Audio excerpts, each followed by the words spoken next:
Voilà.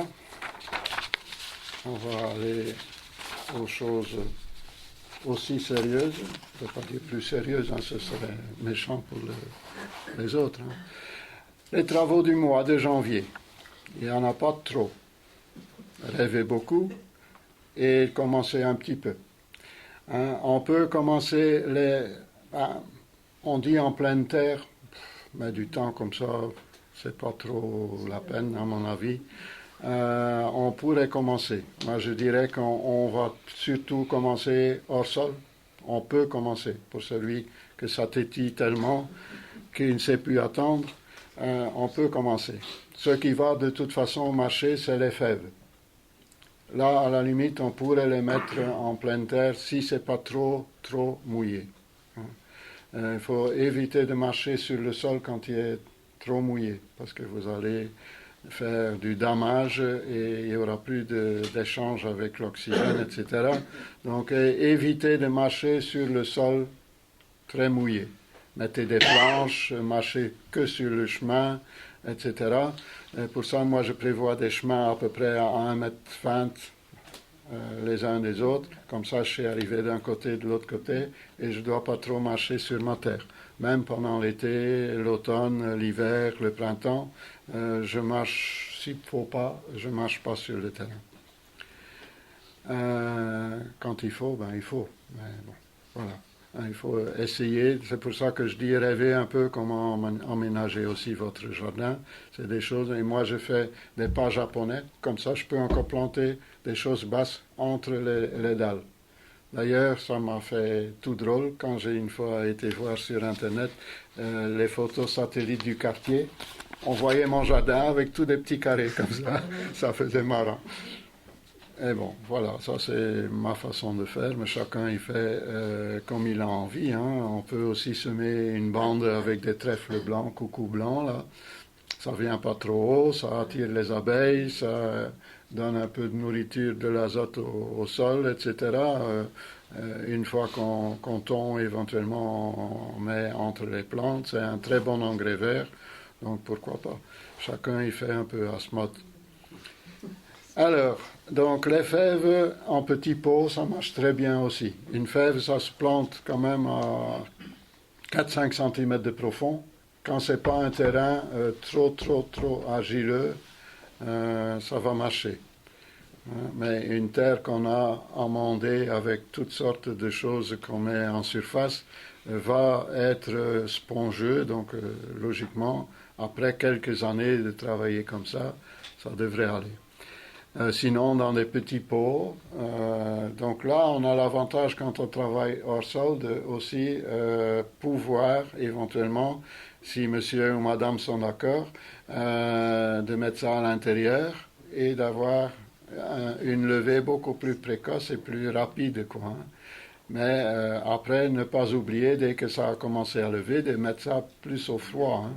Pas laisser à l'intérieur, parce que sinon ça va filer, hein, ça va pas trop marcher. Donc les fèves, les mâches, pourquoi pas, dans les alvéoles. Moi je fais ça souvent avec la grosse mâche, là, les grosses graines. Les alvéoles, moi je prends souvent les moyens, mais bon, chacun il prend la taille qu'il a envie de prendre. Les petits peuvent convenir, comme les moyens, comme les grands. Les grands c'est peut-être un peu grand.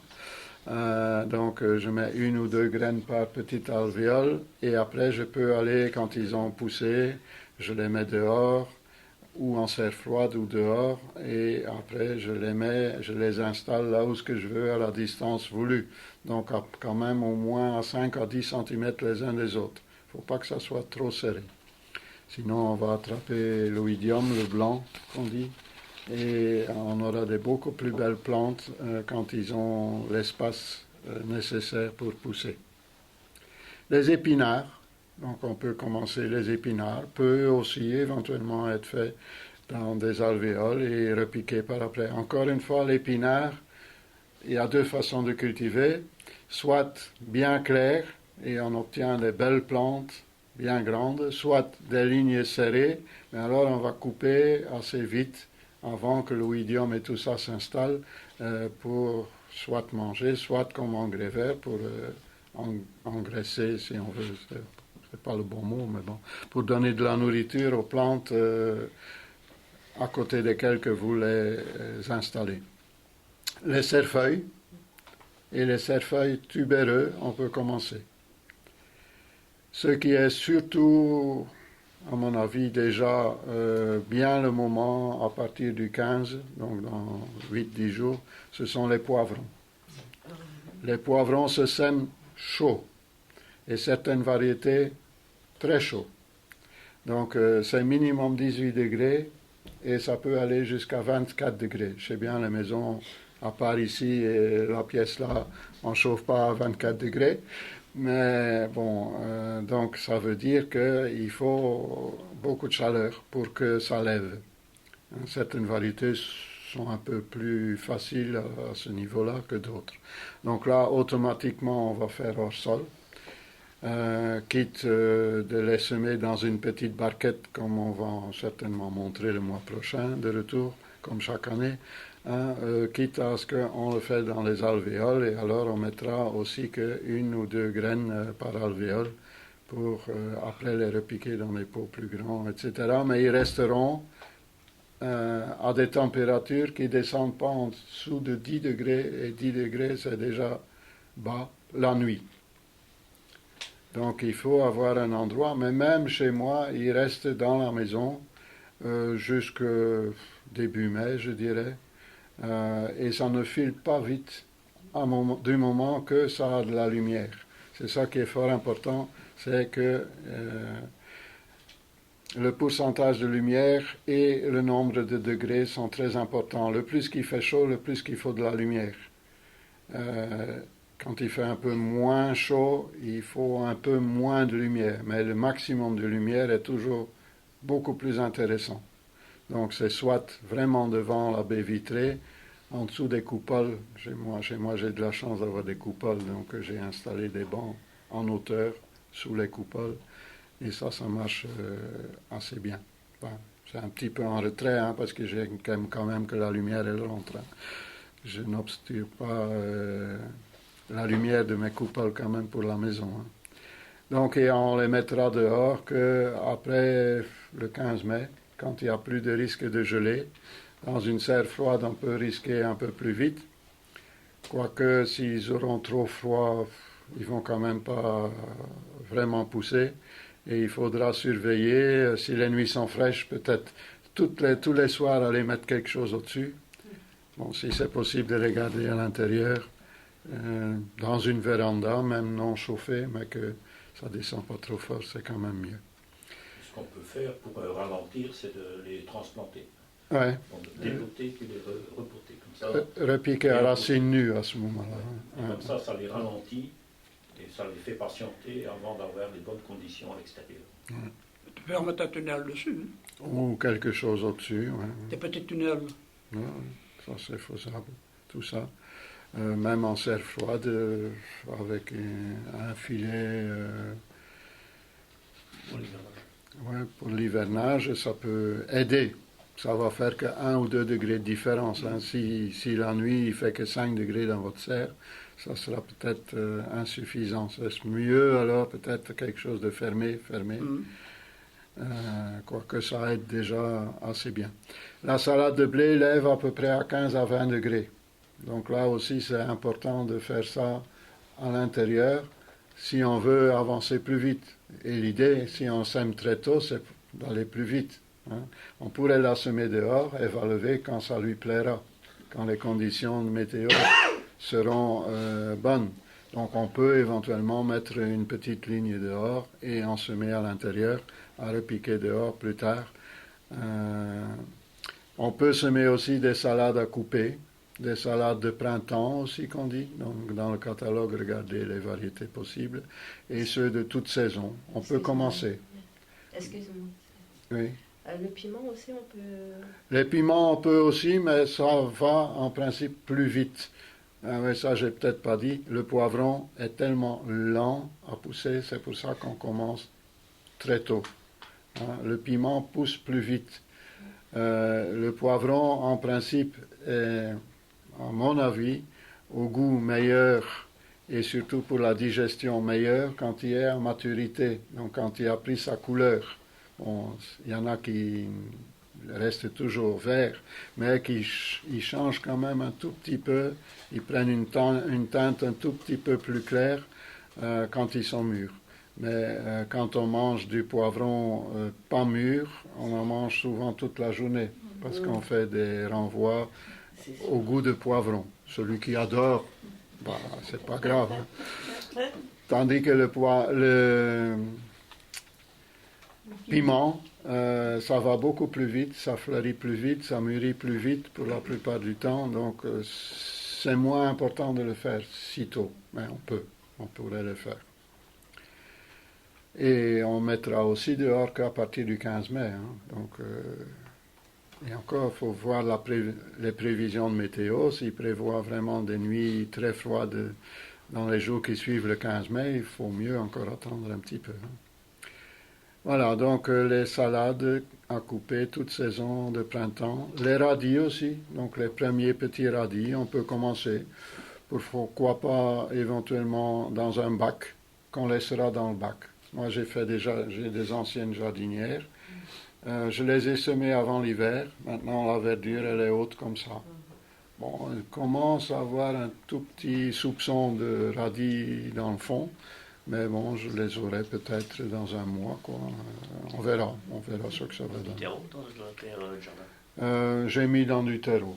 Et peut-être, je me rappelle plus vraiment, mais souvent, moi, je fais des mélanges avec un peu de terre de jardin, peut-être un petit peu de lave, etc. Maintenant, dans le terreau qu'on a acheté cette année-ci, il y a déjà de la lave dedans, hein, tandis que celui d'avant, pas. La lave permet d'absorber un petit peu encore, de maintenir un peu l'humidité, diffuse aussi certains éléments nutritifs pour les plantes et surtout fait un drainage important. Bon, dans du terreau, ce n'est pas nécessairement nécessaire, mais quand on mélange de la terre du jardin qui est quand même plus riche que le terreau, ça il faut savoir, ça peut être intéressant, surtout dans nos régions où on a une terre fort argileuse, de mettre un peu de lave dedans. Moi, j'utilise ça surtout aussi parce que je suis un peu amateur de plantes grasses et de cactés, des trucs comme ça, donc j'utilise beaucoup ça pour faire les mélanges. Il y en a même qui plantent leurs cactus et tout ça directement dans la poudre de lave, parce qu'il existe de la fine poudre, il existe des grains à 7 mm à 1 mm, il y en a des plus gros, il y a carrément les blocs de lave, ça existe aussi. Hein. Ça dépend comment ils les ont façonnés. Voilà, donc mettre à froid dès que ça a levé, hein, pour toutes ces choses-là, à part le poivron. Les tomates, à mon avis, c'est trop tôt. Une tomate pousse très vite. Attendez, les plus rapides peut-être fin février, sinon début mars, hein, fin février, début mars, si c'est pour mettre en serre, c'est peut-être un peu tard, si on veut vraiment devancer, pour quelques pieds, hein, mettez quelques pieds de variétés hâtives, donc ils vont vite pour mûrir. Et les autres, ça peut attendre un petit peu, parce que souvent, après, on ne sait plus trop quoi en faire, parce que ça pousse tellement. Là aussi, on va les repiquer éventuellement 1 ou 2 fois à racines nues pour les ralentir un petit peu. Ils vont fortifier un petit peu aussi. Mais bon, c'est tout du travail quand même supplémentaire. Bon, si on n'a que 10 plants à mettre, c'est pas ça qui va tuer son homme. Mais bon, voilà. Donc tout ça, rêvez un peu à tout ça. Et vous voyez ce que vous savez faire. Bon, je crois que pour les fèves, par exemple, pour revenir aux fèves, c'est intéressant de le faire assez tôt. ouais. Parce que quand on plante trop tard, qu'on attend que les conditions sont bonnes au jardin, ben, ça n'arrive plus, ça mûrit trop rapidement et on a moins de production. C'est vraiment un légume qu'il faut commencer tôt. On a planté, nous, au jardin, des fèves il y a 3 semaines. Et elles sortent déjà un peu. Et ça, On peut semer ou planter les fèves bien avant l'hiver aussi, hein, pour les avoir très tôt, pour faire l'élevage de coccinelles, parce qu'ils vont peut-être, ça dépend si votre terrain est riche en azote, ils vont attraper des pucerons. Donc ils vont être la nourriture des coccinelles qui vont dire chouette, c'est l'hôtel, le restaurant ici, qui vont se reproduire et qui vont être là dans votre jardin pour aller ailleurs. Bon, ça on explique aussi chaque année un petit peu, mais chaque année il y a des nouveaux. Dommage pour les anciens qui l'ont déjà entendu 50 fois, mais parfois il faut 20 fois avant qu'on a saisi un peu et que ça reste un peu dedans. Il faut commencer à radoter pour que ça rentre. Ouais. Voilà, continuez. Donc ça c'est pour les semis. Moi je me limiterai peut-être certaines fleurs, les géraniums par exemple, qu'on peut semer. Ça se fait aussi souvent en janvier.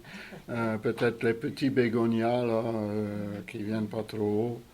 Mais là, il faut des conditions pour les bégonias chaudes, hein, et jour et nuit. Nous, on le faisait toujours. Maintenant, avec les restrictions un petit peu de budget, de la hausse de consommation d'électricité, tout ça, on évite un peu dans la salle à manger qui fait trop chaud la nuit, et ça ne marchait plus. Avant, on n'a jamais eu de souci. Ça restait toujours en hauteur, comme ça, donc c'était déjà un peu plus chaud, dans une mini-serre avec un couvercle au-dessus, et ça marchait très bien. Une fois que maintenant les nuits descendent à 15 degrés, il y a la fonte des semis. Il y a les petits tapis chauffants. Hein. Oui, ça existe. Ah, Ouais. Ils peuvent pour les aider. aquariums. C'est assez limité, donc Ouais. la Oui, ça, consommation c'est pas n'est pas mal, énorme. ça. Ouais. Et la Donc, conso, il faut savoir ça. Les tapis d'aquarium qui servent aussi pour Oui, les semis. oui, aussi. Ouais, chacun il voit un peu ce qu'il peut faire s'il a envie de faire ce genre de choses-là. Alors, continuer la plantation des arbres et arbustes à feuilles caduques. Donc, ils perdent leurs feuilles. Donc, je pense aux fruitiers, mais aussi aux plantes d'ornement.